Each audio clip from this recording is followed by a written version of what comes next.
Hi, I'm Mike Evans from the Australian Security Academy, and welcome to part 3 of our Melbourne Fourth Lockdown Study Support Program for loss adjusters studying the Diploma of Loss Adjusting qualification. Today we're going to look at two things: general insurance with unoccupancy of residences that burn down, and also surveillance. Now, people say to me, we're loss adjusters, we don't do surveillance. Well, that might be correct. The first job I ever did as a loss adjuster was a surveillance job. And that surveillance job led to insurance fraud, general insurance fraud, and a lady that was claiming all her furniture was stolen from a house that she lived in. So look, loss adjusters arrange surveillance through experts who do that sort of thing. So let's have a look at the intro. You break my heart so clean and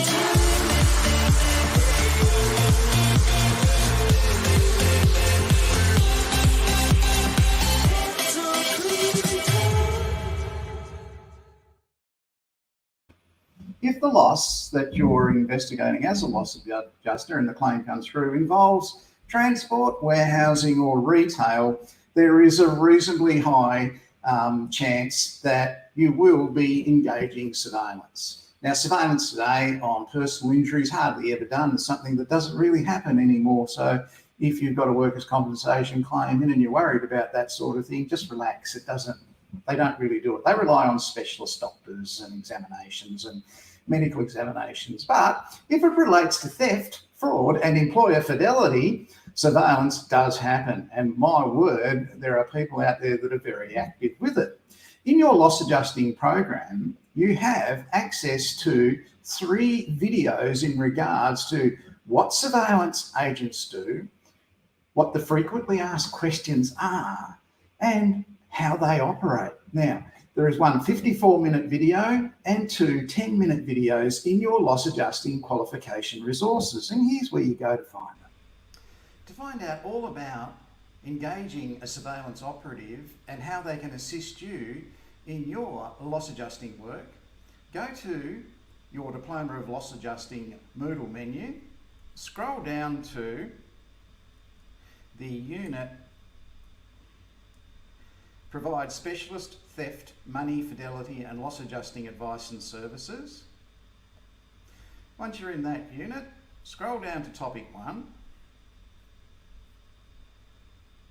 and underneath the element of competency, identify information deficiencies and obtain additional information from required sources, you will see the 3 surveillance videos. One is 54 minutes in length, it's very comprehensive. The other 2 are only 10 minutes in length. They provide insights into the engagement of surveillance investigators in the field. So loss adjusters engage a lot of different specialists. Surveillance operatives are one. They engage engineers, accountants, forensic accountants, all these sorts of things. Another area that you might come across as a loss adjuster might be non-competitive agreement, where someone sells a business or someone leaves an organisation and they sign an agreement where they will not go and sell your client list to their competitors or something like that. Now, you could be directly engaged by a corporation in regards to that, to look into that, and surveillance is one way of looking at that sort of thing. It's prolific, particularly amongst lawyers leaving law firms. It's probably the biggest one of the lot, so something to look out for. So yes, loss adjusters don't do surveillance personally in a lot of cases, but they do engage surveillance experts. They are available throughout the country, they're licensed, and as a guide, if you're going to engage a surveillance operative today, you're looking at around about $175 per hour.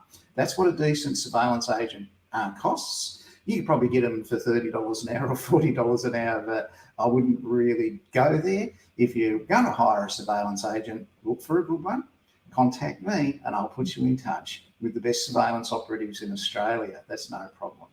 Okay, the second part of our program today, I want to look at unoccupancy of residences when they burn down. But just before I do that, this one came up in the news this week, and it's a beauty from England. And What happened? There was a massive Bitcoin mine powered by stolen electricity found in England. The police raided this place. Now, they raided it thinking it was going to be a marijuana plantation inside this factory or whatever it was, because they identify marijuana plantations by the use of electricity. So to run all those lights, the grow lights that they have inside those grow houses, it uses more electricity than normal residences.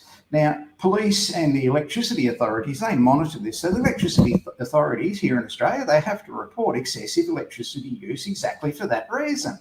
So over in England, they had a report of excessive electricity use. So they raided this place thinking it was going to be a marijuana grow house with all the electricity it was using. The power usage was right up. And it ended up that they were stealing power from somewhere else. So it wasn't that place, it was a place next door where they redirected the power to. And they had a Bitcoin mine in there. So that's a really interesting contemporary development for fraudsters, thieves and crooks about how they go about their business to do their little operation. They thought they could go and help themselves to the electricity next door, and they came unstuck that way. It's a common practice in Australia too.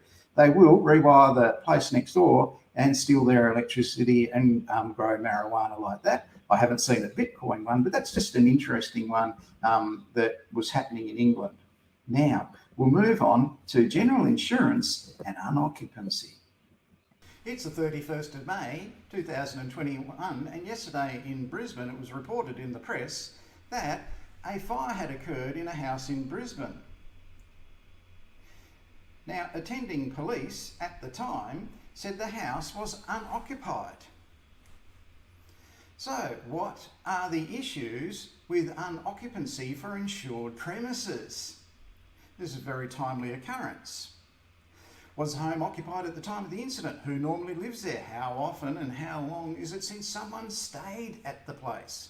Do the owners normally reside there? Is it used for holidays? Were the owners where were they at the time of the incident? When were they last there? Had they stopped regular newspaper, milk, deliveries, that sort of thing? Was the home tenanted? Were there tenants living there? When did the last tenants leave? What did they do with their keys? Did the owners perform monthly inspections of this property to check it? When did the owner last paint it? What was the condition of it? How many renovations or repairs have there been done since they owned it? When did they buy it? Were any windows broken or doors broken? We've got to check with the neighbours, what we talked about yesterday, the neighbourhood door knock for slip, trips and falls and accidents. What was the condition of the home? Was it neat? Were there any holes or walls in the windows? All these things are very important in unoccupancy matters. Why? And that's the big question.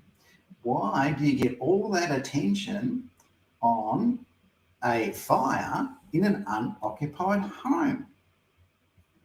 And Jamie's got it, number one. You got it, Jamie? We're going to go and knock on those neighbours' doors and we're going to ask them those questions you just saw. What was the condition of the place?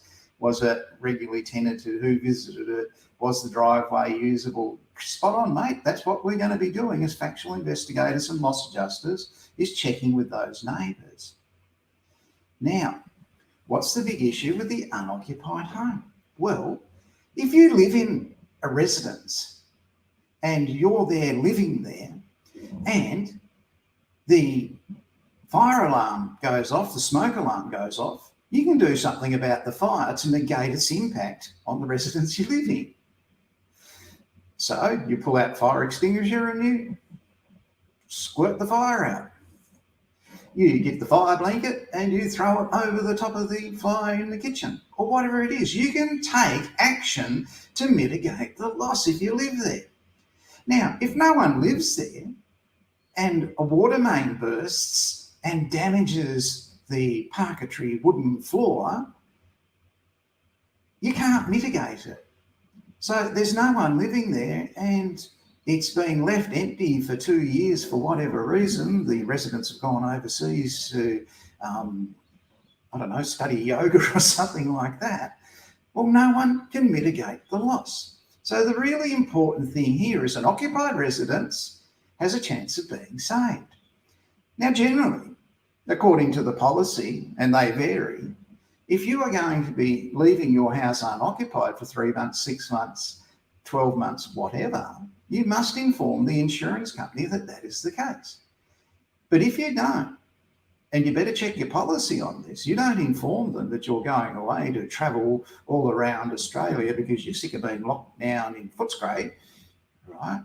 And you're going to be 18 months away and you don't tell them, and your house burns down, after 6 months of being unoccupied with no one living there, your policy could be cancelled and they don't have to pay out on it. So check that in your policy. That's what the loss adjusters are going to be checking. They're going to be checking what policy have you got, what does it say, and why was that unoccupied for that long. Right? Now, coming up, I'm going to be doing a home renovation soon, and it's a pretty big renovation. And I know from bitter experience, we're going to have to leave the house unoccupied for at least 6 months. I've got to tell the insurance company that it's going to be unoccupied, but there's going to be builders there every day except weekends, right? And I must let them know under my utmost duty of good faith. Now, also from bitter experience, I know 6 months can blow out to 9 months. So who knows, I'm going to be renting somewhere else while those renovations are done. But I've got to tell my insurer. And if I don't, and there is an arson or a fire or a flood from the pipe works where the water goes all through the house and ruins the wooden floors we've got in there, then I won't be able to make that claim. So these are important issues with unoccupancy. It's a real problem throughout Australia. People leave buildings vacant and squatters move into them and junkies move into them and the windows get smashed and the doors get smashed also, and they leave them there. And I don't know that they're ever insured, some of those places, but then they become the local council's problem. So keep in mind, if you're doing a claim in relation to unoccupancy, all of those things come into effect and it will be in the policy. Now, different insurers will have different times. There might be some with 3 months, there might be some with 6 months, there might be some with 12 months, but they are experienced in loss, they understand loss, and they know that it could happen. So check the policy and apply it to those situations where you go and do the unoccupancy claim. Tomorrow, for our 4th episode for loss adjusting in relation to our support for the people who requested during COVID lockdown in Melbourne so they could intensify their study and move things along a little bit quicker, we have locating witnesses. So the latest techniques, the latest methods, how you can digitally locate witnesses. These aren't people who've skipped, they don't owe money and disappeared off planet Earth. But if you're looking for that one witness you can't find, we'll be back tomorrow. As I knock the microphone over, we'll be back tomorrow and we'll go through all about locating those witnesses. I'm Mike Evans from the Australian Security Academy. That was study support for the people studying the Diploma of Loss Adjusting. We'll see you then. Goodbye. Thanks for watching.